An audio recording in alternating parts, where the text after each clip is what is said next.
प्रिय विद्यार्थियों नमस्कार। संस्कृत विद उमाशंकर के यूट्यूब चैनल पर मैं उमाशंकर।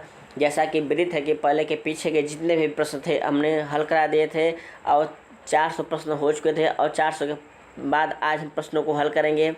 ये व्याकरण के प्रश्न हैं जो पहली परीक्षा में पूछे गए हैं। इसके पहले के 3 वीडियो हो चुका है, ये चौथा वीडियो है और संभवतः अंतिम वीडियो होगा, क्योंकि जितने पुस्तक में प्रश्न सब हल हो चुके हैं। तो हम लोग देख लेते हैं जो प्रश्न हैं। और याद रखिएगा, इसके दौरान जो 21 की परीक्षा हुई थी उसमें के व्याकरण के प्रश्नों को हम अलग से हल कराएंगे। इसमें 21 वाले का सम्मिलित नहीं किया गया है, तो याद रखिएगा।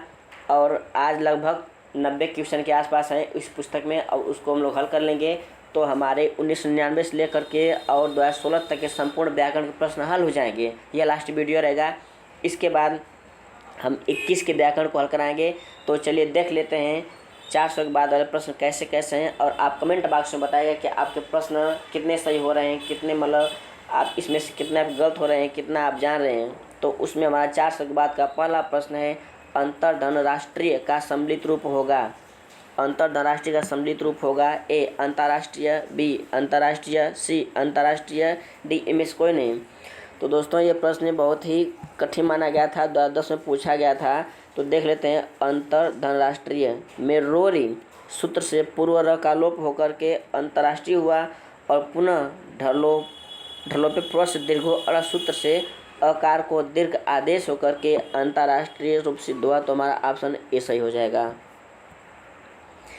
दोस्तों हम व्याख्या नहीं करेंगे, प्रश्नों की व्याख्या बहुत ही बड़ा वीडियो हो जाएगा। बस प्रश्न को हल करेंगे, उत्तर बताएंगे। और ज़्यादा व्याख्या के लिए यूट्यूब पर बहुत सारे चैनल हैं, आप किसी से पढ़ सकते हैं, किसी सर से आप ज्ञान ले सकते हैं। बस हम प्रश्न को हल करेंगे और प्रश्न को दिखाएंगे, बताएंगे। आप देखते रहिए और हल करते रहिए। अगला प्रश्न है, अलम समेण इस वाक्य में कौन सी विभक्ति किस कारक से है।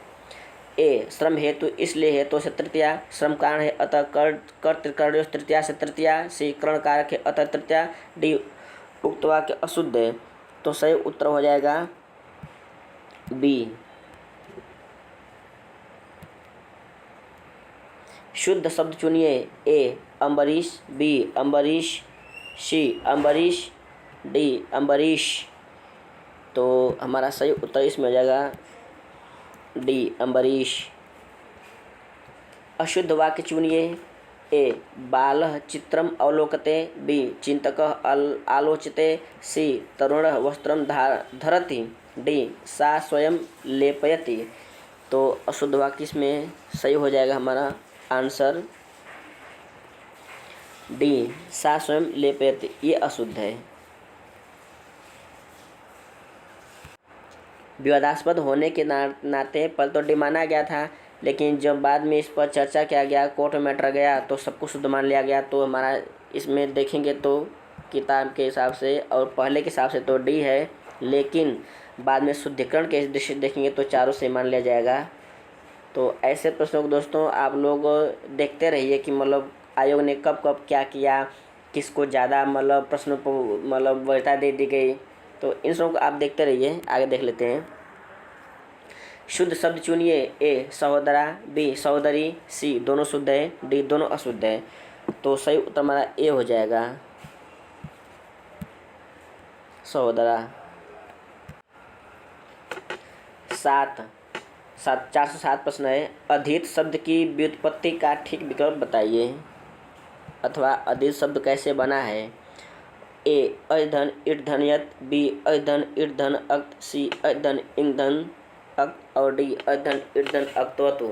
तो सही उत्तर हो जाएगा सी अधन इंग धन अक्तपत्ते। आगे लघिमा की व्युत्पत्ति हेतु ठीक विकल्प चुनिए। लघिमा की व्युत्पत्ति। ए लघुधन इमनिच, बी लघुधन मनिन, सी लघुधन मतु, डी लघुधन वतु। तो सही उत्तर हमारा हो जाएगा लघुधन इमनिच। आदि देश में पुरुष वचन क्या होता है, अथवा आदि देश में पुरुष वचन है बताइए। ए प्रथम पुरुष एक वचन, बी मध्यम पुरुष एक बहुवचन, सी उत्तम पुरुष द्विवचन, डी मध्यम पुरुष एक वचन। तो सही हो जाएगा ए प्रथम पुरुष एक वचन। इच्छन में कौन सा प्रत्यय है। ए खच, बी तिच, सी यत, डी सत्री। तो इच्छन चाहने के अर्थ में होता है, तो सही उत्तर हो जाएगा डी सत्री प्रत्यय। आगे अधोलिखित में कौन वर्ण झस प्रत्याहार में आता है? झस प्रत्याहार में आने वाला वर्ण ए ख, बी ज, सी ट, डी ध। तो सही उत्तर हो जाएगा ध। संतह में कौन सी धातु है? ए सद, बी अस, सी सु, डी तन। तो संतह में धातु दोस्तों हो जाएगी अस धातु।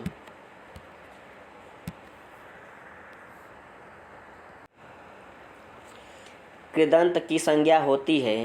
कृदंत की संज्ञा ए प्रत्यय, बी धातु, सी संयोग, डी प्रातिपदिक। तो सही इसका हो जाएगा डी प्रातिपदिक।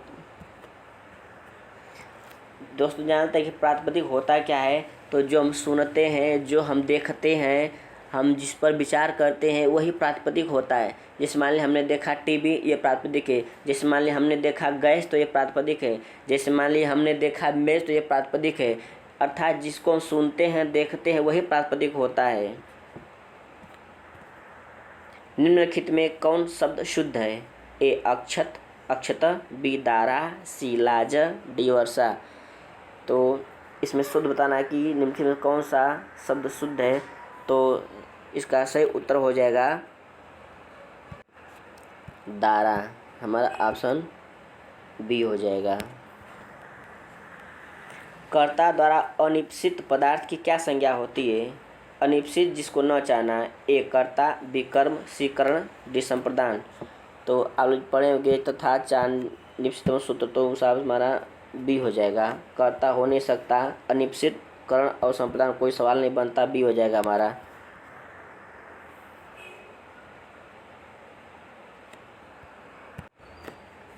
सुखी शब्द का तृतीया एक वचन में क्या रूप होता है?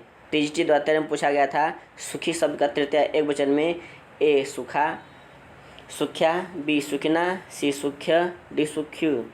तो सही उत्तर हो जाएगा तृतीया एक वचन में हमारा सुखिना, सुख्य, सुख्यु। सुखी और सुखिय तो होगा नहीं। आप देखें विकल्प को कैसे छाड़ना है, इसको देख लीजिए। सुखिना, सुखना भी नहीं होगा, सुखिया हो जाएगा। हमारा ऑप्शन ए सही है। तो सुखी शब्द का तृतीया में ए हो जाएगा सुख्या। सत्यनिष्ठ शब्द में कौन सा समास है? ए अव्ययभाव समास, बी तत्पुरुष समास, सी बहुब्रीहि समास, डी द्वंद्व समास। तो दोस्तों सत्यनिष्ठ में हो जाएगा बहुब्रीहि समास। सुप प्रत्याहार में कितने प्रत्यय होते हैं? तो सु और जस 21 होते हैं। हमारा ऑप्शन बी सही हो जाएगा।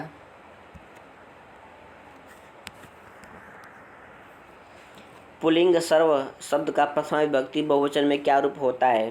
पुल्लिंग सर्व शब्द का प्रथमा विभक्ति बहुवचन में रूप होता है।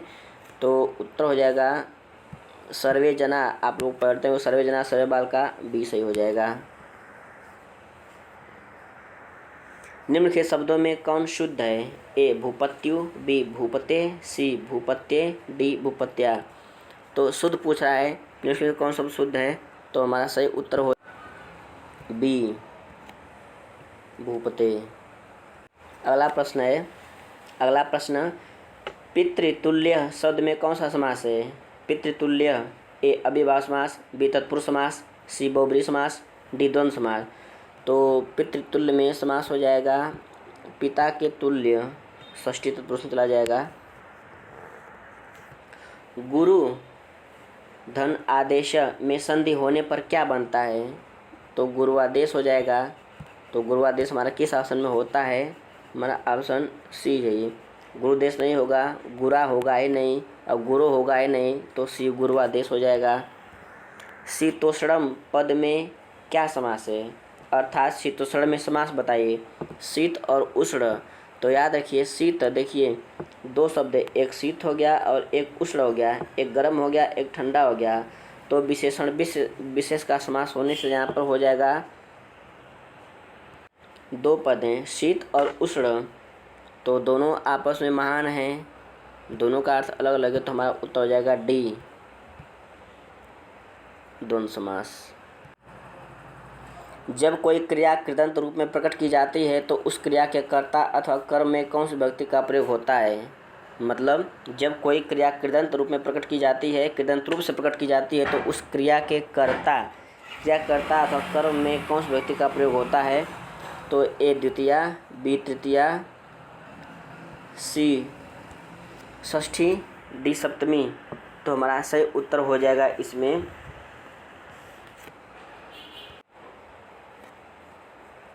षष्ठी। निम्नलिखित में शुद्ध शब्द क्या नहीं है, मतलब अशुद्ध बताना है। शुद्ध नहीं है ए मंजे, बी अधिमंजम, सी मंजे अधि, डी मंजस्य ऊपरी। तो हमारा 425 का सही उत्तर हो जाएगा सी मंजे अधि। नियम पूर्वक विद्या स्वीकार करने पर वक्ता के किस व्यक्ति का प्रयोग होता है। तो आप पढ़ेंगे आथापयोगे शुद्ध से विद्या नियम पूर्वक विद्या ग्रहण की जाती है, तो उसमें पंचमी का प्रयोग होता है। तो 426 का हो जाएगा हमारा ऑप्शन सी।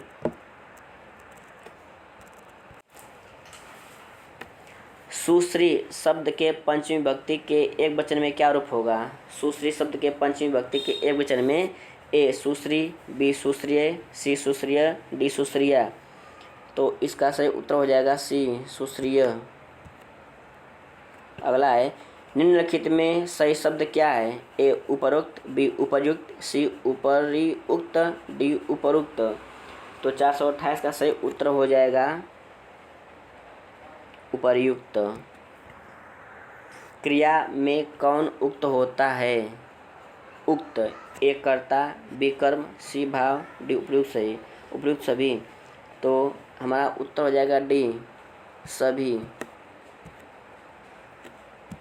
सभी उक्त होते हैं, क्रिया से सभी उक्त होते हैं क्योंकि सबका उनसे लगाव रहता है।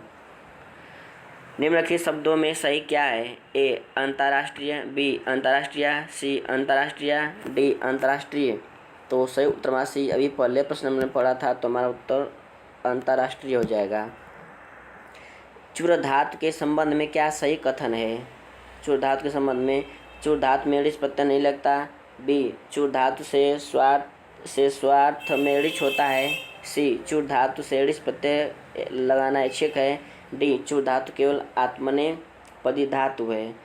तो हमारा सही उत्तर इसका हो जाएगा 431 का चूर धातु के संबंध में क्या कथन सही है। तो बी हो जाएगा बी। अष्टन शब्द का प्रथम विभक्ति का क्या रूप होगा। अष्टन का प्रथम विभक्ति में ए अष्ट, बी अष्टन, सी अष्टव, डी अष्टा। तो इसका सही उत्तर हो जाएगा अष्ट का अष्टव होता है, सी हो जाएगा। अव्यय शब्दों में किस विभक्ति का प्रयोग प्रत्यय का लोप होता है। क्षमा कीजिएगा, अव्यय शब्दों में किस विभक्ति प्रत्यय का लोप होता है। ए प्रथमा का, बी द्वितीय का, सी तृतीय का, डी सभी का। तो हमारा सही उत्तर हो जाएगा जो अव्यय शब्द होते हैं इसमें विभक्ति का लोप होता है। दोस्तों ये प्रश्न विवादित हो गया था, होता तो सही प्रश्न डी सही होना चाहिए था, लेकिन इसमें ए माना गया था, तो विवादित था दोस्तों क्वेश्चन। हल प्रत्याहार में कितने वर्ण होते हैं। हल प्रत्याहार में 33, 34, 35, 36। तो आप लोग जानते होंगे 33 व्यंजन होते हैं। निम्नलिखित में से युष्मत शब्द के लिए क्या सही कथन है। युष्मत शब्द के लिए ए मध्यम पुरुषवाची है, बी संबोधन पद का योग वर्जित है, सी तीनों लिंगों में एक समान रूप होते हैं, डी उपयुक्त सभी सही है। तो 435 का दोस्तों सही उत्तर इसका हो जाएगा डी।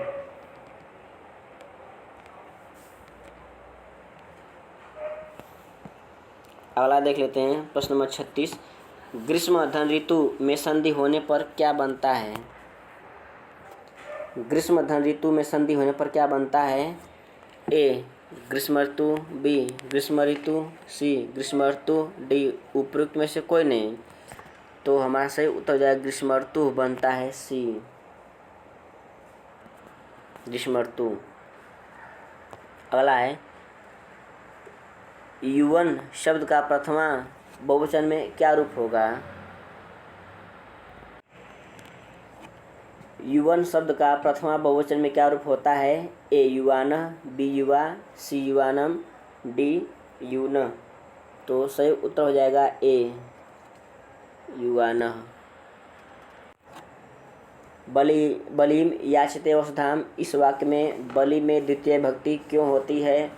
बलिम याचते वसुधाम में इस वाक्य में बलि में द्वितीय भक्ति क्यों होती है?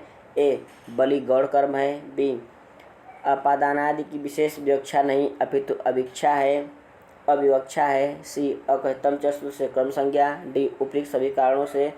तो दोस्तों सही उत्तर हो जाएगा इसका डी, सभी कारणों से इसमें द्वितीय विभक्ति का प्रयोग होता है। भू धातु का लोट लकार मध्यम पुरुष के बहुवचन में क्या होता है? भू धातु लोट लकार, तो जब रूप पढ़ेंगे तो बहुत बहुताम भवन्तु, बहुतम बहुत, भवानी भवा भवाम, तो लोट लकार में बहुवचन में दोस्तों सही उत्तर इसका हो जाएगा भवत, क्योंकि बहुत बहुताम भवन्तु, बहुतम भवत। अकारांत पुल्लिंग प्रथम शब्द का तृतीया विभक्ति बहुवचन में क्या रूप होता है? अकारांत पुल्लिंग प्रथम शब्द का तृतीया, प्रथम का जो तृतीया के विभक्ति के बहुवचन में ए प्रथमे, बी प्रथमेन, सी प्रथमय, डी प्रथमो, तो इसका सही उत्तर हो जाएगा सी, प्रथमय। लौकिक प्रयोग की दृष्टि से कौन अशुद्ध है?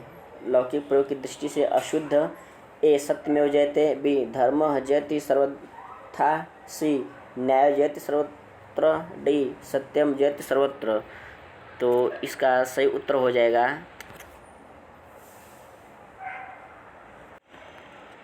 ए सही है।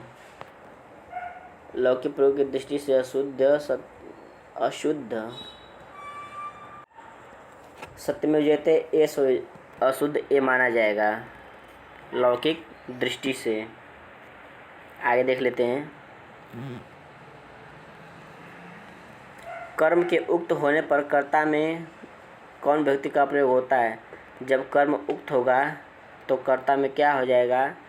तो तृतीया, डी हो जाएगा, उक्त, अनुक्त। एक ट्रिक बता दें मित्रों, उक्त आपको जहाँ कहीं उक्त मिले तुरंत प्रथमा दीजिएगा बिना पूछे।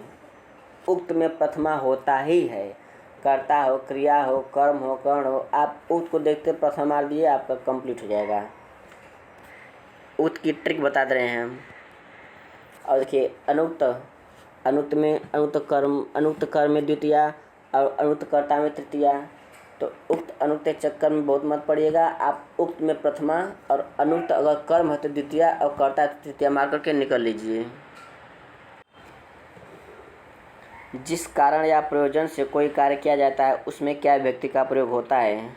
जिस कारण के प्रयोजन से ए तृतीया, बी चतुर्थी, सी पंचमी, डी षष्ठी, तो जिस कारण से है तो या जिस कारण से प्रयोग वो कोई काम होता है उस कारण से रहता है तो उसमें तृतीया का प्रयोग, जैसे अध्ययन वसति, अध्ययन के हेतु रहता है, तो हमारा उत्तर ए हो जाएगा 443 का।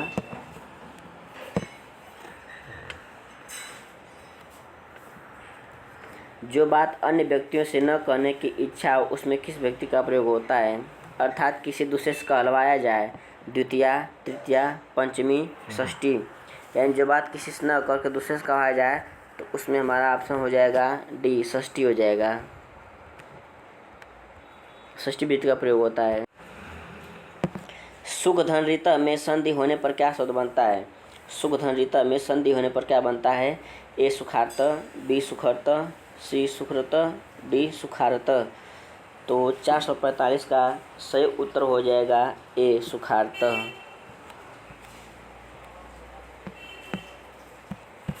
ए सुखार्त हो जाएगा, सुख धनित सुखार्त। आगे, निमित्त शब्द का अर्थ रखने वाले शब्दों का प्रयोग होने पर सर्वनाम शब्द में किस व्यक्ति का प्रयोग होता है? निमित्त शब्द का अर्थ रखने वाले शब्दों का प्रयोग होने पर सर्वनाम शब्द में किस व्यक्ति का प्रयोग होता है? ए द्वितीया, बी तृतीया, सी चतुर्थी, डी तृतीया में तृतीया सप्तमी तक सभी का, तो सही उत्तर हो जाएगा डी, द्वितीया सप्तमी तक सभी का। आगे, द्विव धातु का लोट लकार मध्यम लोट लकार प्रथम पुरुष के द्विवचन में क्या रूप होता है? द्विव धातु का लोट लकार प्रथम पुरुष के द्विवचन में, तो लोट लगाने जाएंगे तो हो जाएगा इसका दिव्यताम, ऑप्शन सी हो जाएगा। दिव्यतम, दिव्यतात, दिव्यताम, दिव्या। तो देखिए दिव्यताम रूप होगा। द्विव धातु का लोट लकार प्रथम पुरुष के द्विवचन में दिव्यताम, हमारा ऑप्शन सी सही है। आगे, निम्नलिखित वाक्य में शुद्ध क्या है? शुद्ध बताइए। ए रामेण भार्या त्यजते, बी रामेण भार्या त्यजति, सी राम भार्या त्यजति, डी रामेण भार्या त्याज्यति। तो सही उत्तर इसका हो जाएगा ए, भार्या त्यजति। क्रिया अकर्मक होती है जब, गलत विकल्प चुनिए। यानी क्रिया अकर्मक कब होती है? ए जब धातु का अर्थ बदल जाए, बी जब धातु के अर्थ में कर्म समाविष्ट हो, सी जब धातु का कर्म अत्यंत प्रसिद्ध हो, डी जब कर्म शब्दों से लिखा न हो। तो सही उत्तर ये हो जाएगा। देखिए फिर प्रश्न एक बार पढ़िए। क्रिया अकर्मक कब होती है? जब धातु का अर्थ बदल जाए, जब धातु के अर्थ में कर्म समाविष्ट हो जाए, सी जब धातु का कर्म अत्यंत प्रसिद्ध हो, जब कर्म शब्दों से लिखा न हो। तो हमारा सही उत्तर यही हो जाएगा डी, जब कर्म शब्दों से लिखा न हो तब क्रिया अकर्मक हो जाती है। उत्तर डी होगा। अगला प्रश्न है,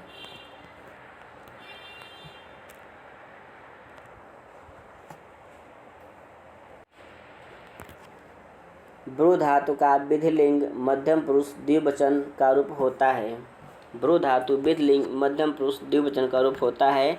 ए बुर्यात, बी बुर्याद, सी बुर्या, डी बुर्यातम। तो हमारा उत्तर सही हो जाएगा डी, बुर्यातम। यथामति शब्द में कौन सा समास है? यथामति मत के अनुसार, ए अव्ययभाव समास, बी तत्पुरुष, सी बहुब्रीहि, डी द्वंद्व। तो सही उत्तर इसका हो जाएगा अव्ययभाव समास। आप जानते हैं कि अव्यय वाला होता है तो अव्ययभाव समास हो जाता है। आगे, अच प्रत्याहार में कितने स्वर होते हैं? अच प्रत्याहार, ए 5, बी 6, सी 8, डी 9। तो अच प्रत्याहार में प्रत्ययों की कुल सूत्र तो कहे गए हैं 9, तो इसमें उत्तर हमारा हो जाएगा डी 9, डी यानी 9 माने गए हैं। अच प्रत्याहार में 9 स्वर माने जाते हैं, सर्वविदित है, सभी लोग जानते हैं। अगला प्रश्न है, जलमग्न शब्द में कौन समास है? जलमग्न में, ए अव्ययभाव समास, बी तत्पुरुष समास, सी द्वंद्व समास, डी बहुब्रीहि समास। तो जलमग्न तो हमारा हो जाएगा बी, जल से मग्न, तो तत्पुरुष समास हो जाएगा। आगे, संबोधन और प्रथम व्यक्ति के किस वचन में अंतर होता है? संबोधन प्रथम व्यक्ति के किस वचन में अंतर होता है? एक वचन में, द्विवचन में, बहुवचन में, किसी में भी नहीं। तो इसका सही उत्तर हो जाएगा ए, एक वचन में, एक वचन में होता है। संधि निम्नलिखित में से किनमें अवश्य करनी चाहिए? संधि निम्नलिखित में से किसमें अवश्य करनी चाहिए? ए एक पद में, बी धातु उपसर्ग के मध्य में, सी समास में, डी सभी में।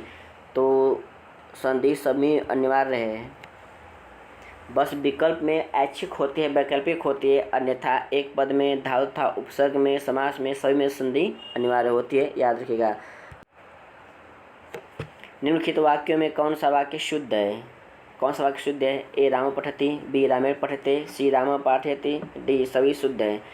तो इसमें शुद्ध वाक्य हो जाएगा 456 का सही उत्तर हो जाएगा सभी शुद्ध हैं, डी उत्तर हो जाएगा हमारा सभी शुद्ध हैं। आगे, पठ धातु का लंग लकार के मध्यम पुरुष एक वचन का क्या रूप होगा? लंग लकार जब पठ का रूप चलाएंगे तो अपठत प्रथम अपठन, अपठा प्रथम अपठत, अपठम अपठा अपठाम। लेकिन पूछ रहा है कि मध्यम पुरुष पूछ रहा है, तो मध्यम पुरुष का एक वचन तो क्या हो जाएगा? अपठा हो जाएगा, हमारा ऑप्शन सी सही है।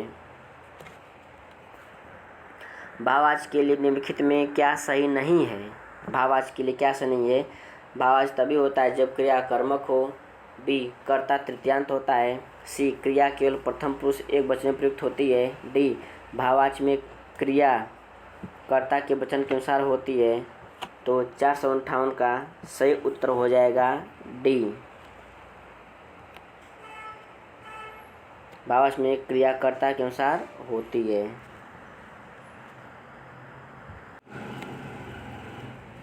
अशुद्ध वाक्य बताइए। ए कति बालिका, बी कति जना पठन्ति, सी कतय मुनय जपन्ति, डी कति फलानि सन्ति। तो अशुद्ध वाक्य इसमें यही हो जाएगा दोस्तों, सी हमारा हो जाएगा कतय मुनय जपन्ति। 459 का सी। निम्नलिखित में शुद्ध वाक्य क्या है? शुद्ध वाक्य ए हरि वैकुंठम उपवसति, बी हरि वैकुंठम अनुवसति, सी हरि वैकुंठे वसति, डी उपयुक्त सभी शुद्ध है। तो दोस्तों शुद्ध बताना है, तुम्हारा सही उत्तर हो जाएगा सभी शुद्ध हैं, डी हो जाएगा। अगला प्रश्न है साधु धन इति में संधि होने पर बनता है। साधु धन इति होने संधि होने क्या बनेगा? साधो इति, साध्विति, साधुति, साधुरीति। तो सही उत्तर इसका हो जाएगा बी, साध्विति बनेगा। अगला है शुद्ध वाक्य बताइए। शुद्ध वाक्य ए वर्षायाम न गंतव्य, बी वर्षायाम न गंतव्यम, सी वर्षायाम न गमनीयम, डी वर्षासु न गंतव्यम। तो शुद्ध वाक्य 462 का उत्तर हमारा हो जाएगा डी वर्षासु न गंतव्यम।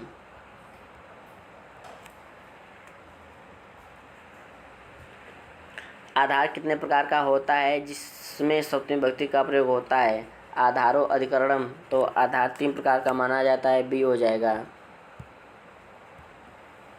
औपश्लेषिक आधार कटे आस्ते, वैषयिक आधार मोक्षे इच्छा शक्ति और अव्यापक आधार सर्वस्मिन् आत्मा अस्ति। तो हमारा आधार होता है 3 प्रकार का, बी सही हो जाएगा। आगे शंभु शब्द का चतुर्थी विभक्ति एक वचन का क्या रूप होगा? शंभु का चतुर्थी विभक्ति के एक वचन में रूप बनेगा संभवाय, संभवाय, संभवे, संभव्या।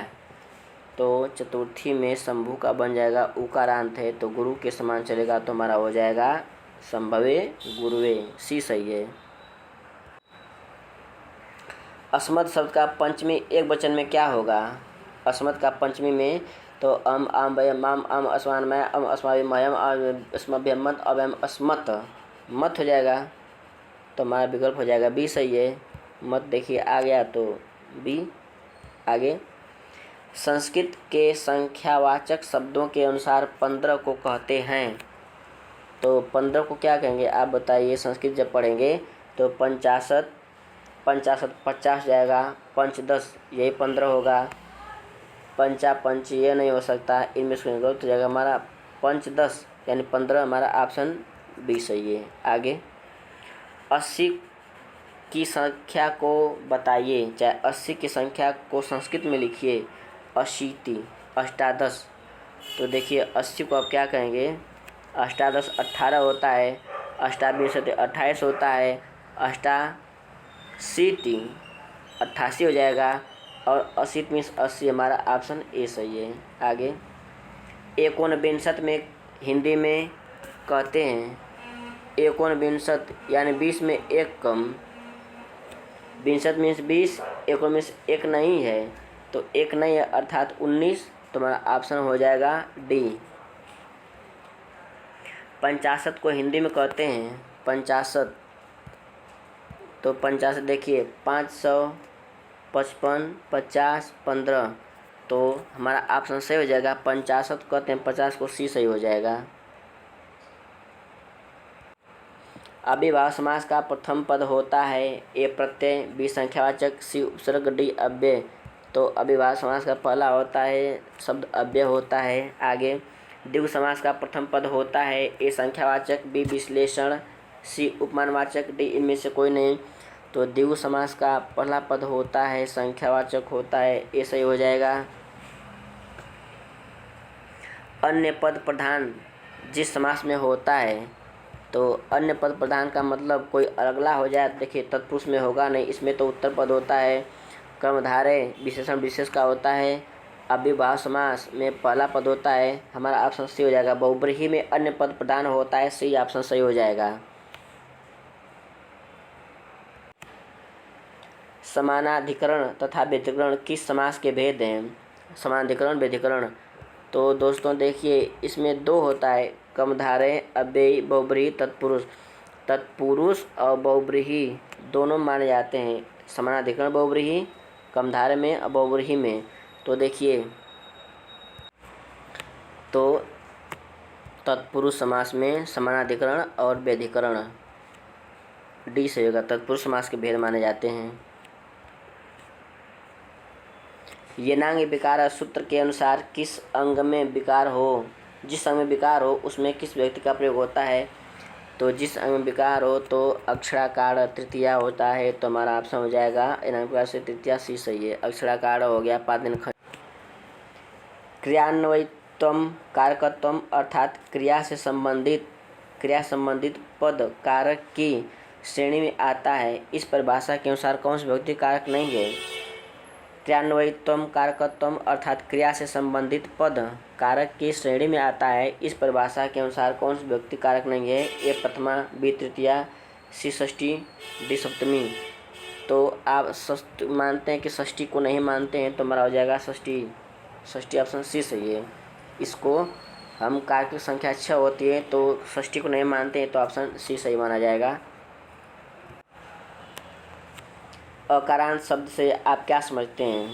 अकारांत, जिस शब्द का अंतिम वर्ण ह्रस्व अ हो, जिस शब्द का अंतिम वर्ण दीर्घ आ हो, तो देख लेते हैं अकारांत।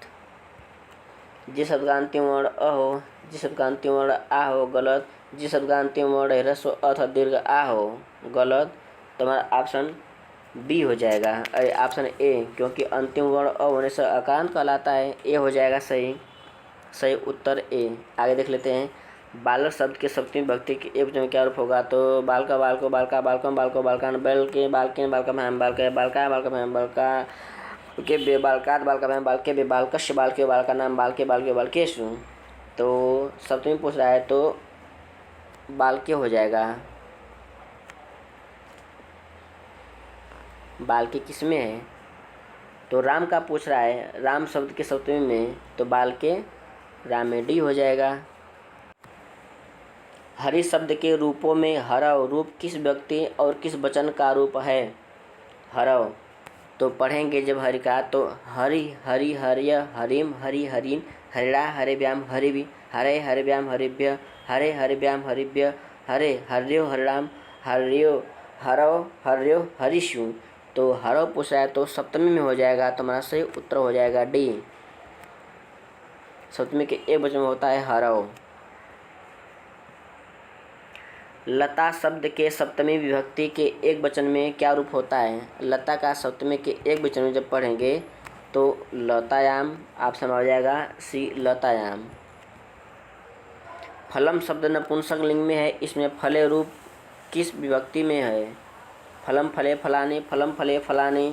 तो ए प्रथमा, बी द्वितीया, सी पंचमी, डी सप्तमी। तो फलम फले फलाने जब आप पढ़ेंगे तो इसमें हमारा सही उत्तर हो जाएगा सी।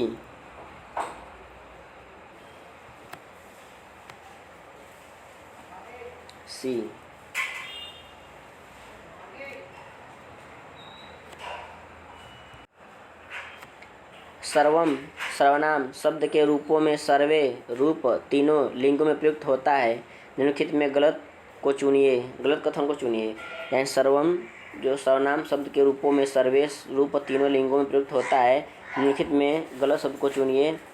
ए सर्वे शब्द पुल्लिंग में प्रथमा व्यक्ति में बहुवचन में होता है। बी सर्वे रूप पुल्लिंग में सप्तमी व्यक्ति के एकवचन में होता है।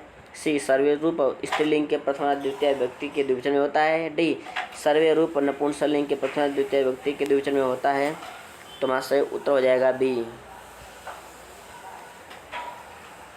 बी सर्वे रूप पुल्लिंग में सप्तमी व्यक्ति के एकवचन में होता है। आगे अस्मद व युष्मद शब्दों से बनने वाले क्रमशः मम और त रूप किस व्यक्ति और किस वचन में होंगे?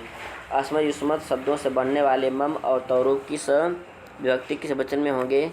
तो सही उत्तर इसका हो जाएगा सी, षष्ठी व्यक्ति एक वचन में।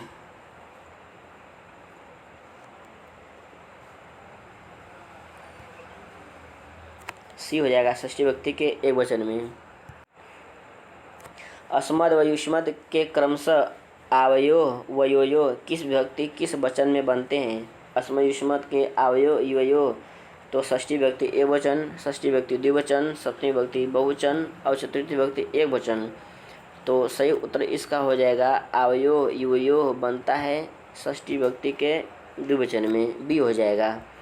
भू धातु का भवा में बनता है तो भवति भवता भवंति भवस भवता भवत भवा में भवा भवा उत्तम पुरुष एक वचन में बनेगा। तुम्हारा उत्तर हो जाएगा उत्तम पुरुष के एक वचन में, तो लट लकार हो जाएगा 484 का ए।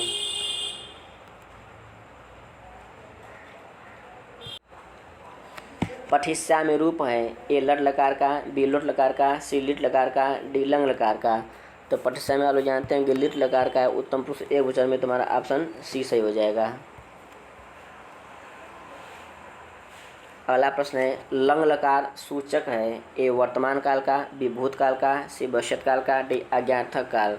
तो लंग लकार भूतकाल का सूचक है, हमारा ऑप्शन हो जाएगा बी, बी सही है 486 का बी। 87